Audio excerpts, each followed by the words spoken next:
Oke, kalau kita berbicara mengenai 4 kelompok hama, di sini ada secara umum gitu ya, kita bagi di sini ada secara fungsinya secara sifatnya ada sebagai vektor. Vektor itu pembawa di ringkas, seperti contohnya itu ada kutu gitu kan, terus ada lalat gitu kan, nyamuk gitu kan. Nyamuk misal sebagai vektor kaki gajah ataupun mungkin demam berdarah misal seperti itu. Terus ada yang kedua, kelompok hama store product insect atau mungkin store product pest, entah itu mungkin ada kutu-kutuan seperti itu atau mungkin katakan kecoa juga. Terus ada yang ketiga, structural pest.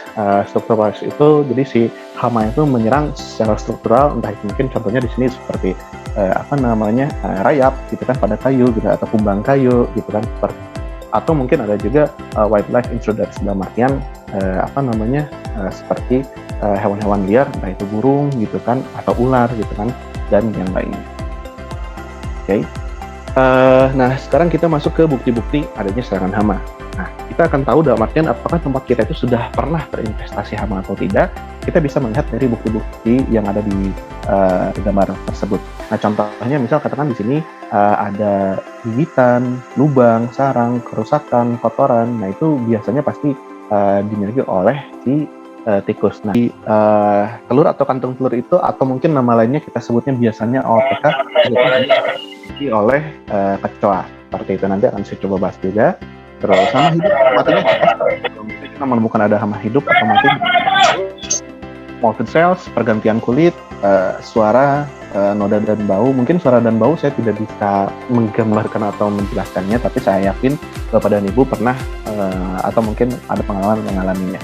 Nah, ini contoh 3 gambar di sini. Yang pertama di sini ada kabel yang tergigit. Nah, ini sebetulnya ini merupakan gigitan hasil dari tikus. Nah, sebetulnya kita juga sebenarnya bisa melihat dalam artian perbedaan apakah si kabel ini atau benda ini digigit oleh tikus atau tidak. Nah, seperti yang kita ketahui, si tikus itu giginya itu incisivus itu seri, jadi atas bawah 2 seperti itu, 2 pasang gitu kan. Nah, jadi dia tuh kalau menggigit itu pasti akan ada alurnya gitu, alur atau ininya yang ditinggalkannya seperti tegak lurus seperti ini. Nah, ini merupakan hasil gigitan dari tikus pada kabel. Terus yang kedua ini hama hidup atau matinya yang tertinggal di makanannya. Terus yang ketiga di sini, nah ini kalau kita bisa melihat di layar Bapak Ibu semua di sini ada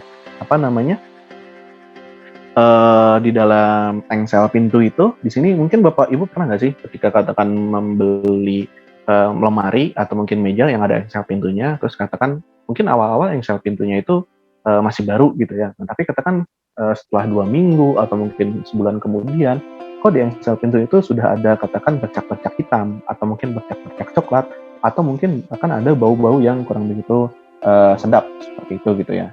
Nah, itu sebetulnya bisa menjadi tanda-tanda sudah ada investasi dari kecoa. Karena apa? Karena bercak-bercak hitam dan yang coklat itu tuh merupakan kotoran yang ditinggalkan oleh kecoa. Seperti itu. Dan ini di foto ini di sini juga ada kecoanya, ini merupakan kecoa Jerman yang dia istirahat fisik.